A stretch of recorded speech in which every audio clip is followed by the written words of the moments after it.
ఇది నిన్న జనసేన అధినేత పవన్ కళ్యాణ్కు సంబంధించి ఒక అంశాన్ని అన్నాడు. నాకు అది చదవాలనిపించింది. ఇది ఒకసారి చూడుర్రి.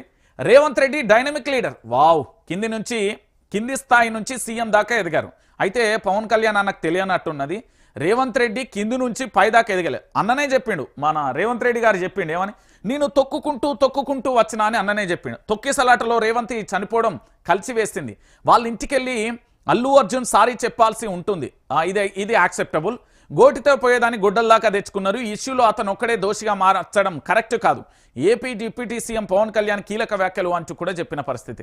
సరే, జనసేన అధినేత పవన్ కళ్యాణ్కి సంబంధించి ఈ విషయాలన్నీ నేను యాక్సెప్ట్ చేస్తున్నా.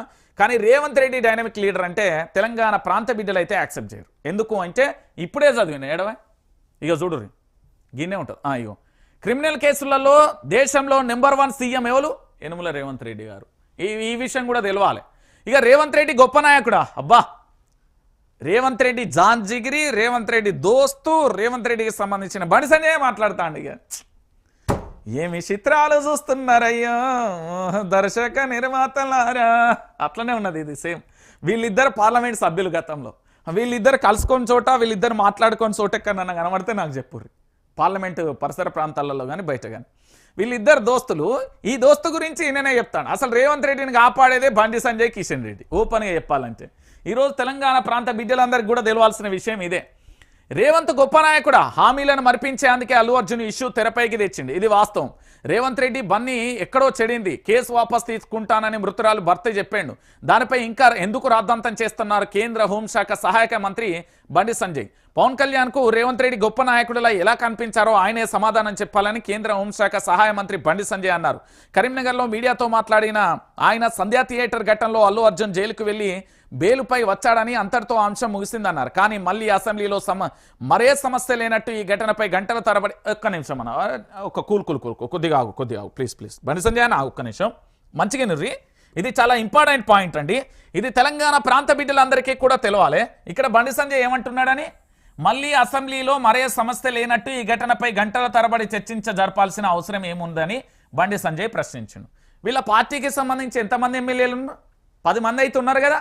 భారతీయ జనతా పార్టీకి సంబంధించి 10 మంది ఎమ్మెల్యేలు ఉన్నారు. ఎలేటి మహేశ్వర్ రెడ్డి కానుడు మొదలు పెడితే చాలా మంది ఉన్నారు. మరి వాళ్ళందరూ ఎందుకు అడ్డుకోలేదని నాకు అర్థం కాలే.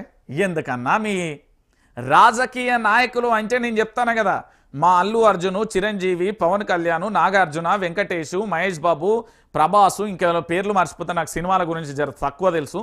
వీళ్ళందరినీ కమల్ హాసన్, షారుఖ్ ఖాన్, అక్కడ సల్మాన్ ఖాన్, వీళ్ళందరూ మిక్సీలు ఎత్తే ఒక యాక్టర్ పుడతారు అంటారు కదా, యాక్టర్ వస్తాడు కదా, వీళ్ళే రాజకీయ నాయకులు. చూడుర్రి ఏమని చెప్పిండు, అసెంబ్లీలో మరే సమస్య లేనట్టు గంటల తరబడి చర్చించినప్పుడు భారతీయ జనతా పార్టీ నేతలు ఏం చెప్తున్నారు? బండి సంజయ్ అడ్డంగా దొరికింది. నేను చెప్తున్నా కదా, కేంద్ర మంత్రే కావచ్చు, కేంద్ర హోంశాఖ సహాయ మంత్రే కావచ్చు, నా తెలంగాణ నుండే కదా ఎన్నుకున్నది. మేము ఓట్లు ఎత్తనే కదా లీడర్ అయింది. మేము ఓట్లు అయిపోతే ఎవరైనా అయ్యా 2018 ఎలక్షన్ల నుండి అసలు 2018 నుంచి ఇట్లా గల్లలు చింపుకున్నాడు, ఆగం చేసిండు. అబ్బా అసలు అది చూడలేకపోయినా. అప్పుడు నేను అదేంది రాజు న్యూస్ వాళ్ళదే, బీజేపీ లేదే, అలా పనిచేస్తుండే. 24 గంటలు అలా చుట్టేది తిరగాలి. జీతం ఇచ్చినప్పుడు ఏం చేస్తాం, కర్మ. మరి ఇప్పుడేమైపోయిందో ఆ పోరాట స్ఫూర్తి? ఇప్పుడు ఆ పోరాట స్ఫూర్తి ఏడపోయిందో? గంటల తరబడి అల్లు అర్జున్ గురించి చర్చించాల్సిన అవసరం ఏముంది అన్నప్పుడు, అదే అల్లు అర్జున్కు సంబంధించి పూర్తి స్థాయిలో గంటల తరబడి చర్చించినప్పుడు మరి మీ పార్టీకి సంబంధించిన శాసనసభ్యులు కూడా ఉన్నారు కదా, వాళ్ళంతా ఏం చేసిల్లు సారు? దాని గురించి లేదు. ఇగో గిట్లుంటాయండి రాజకీయ నాయకులు. ఏంది అంటే, ఇప్పుడు పవన్ కళ్యాణ్ అనే వ్యక్తి గొప్ప లీడరు. ఎట్లా 10 సంవత్సరాలు 14 సంవత్సరాలు విపక్షంలో ఉన్నాడో అదంతా పక్కన పెడితే ఇక తన యొక్క పోరాటం మెల్లమెల్లగా వచ్చింది. సో ఈ రేవంత్ రెడ్డి ఇలా గొప్పగా ఎట్లా కనబడ్డాడంటే ఇందులో ఒక లాజిక్ ఉన్నది. తెలుగుదేశం పార్టీ, జనసేన పార్టీ పొత్తు. తెలుగుదేశం పార్టీ అధినేత ఎవరి గురువు? రేవంత్ రెడ్డి గారి గురువు. మరి గురువుకు సంబంధించి అక్కడ ముఖ్యమంత్రి ఎవరు? చంద్రబాబు నాయుడు. చంద్రబాబు నాయుడు గారు శిష్యుడు ఎవరు? రేవంత్ రెడ్డి. సో ఇక్కడ జనసేన ఉన్ను వాళ్ళిద్దరు పొత్తు కాబట్టి ఖచ్చితంగా అట్లా చెప్పాల్సి వస్తారు. చెప్పారు అంతే, లైట్ తీసుకోరు. ఇక నేను చెప్తున్నా కదా, ఇక ఇదో కథ. ఇది అయిపోయిందా? ఇది అయిపోయినాక ఇంకొక విషయానికి పోదాం. ఇక మీకు ఇంకా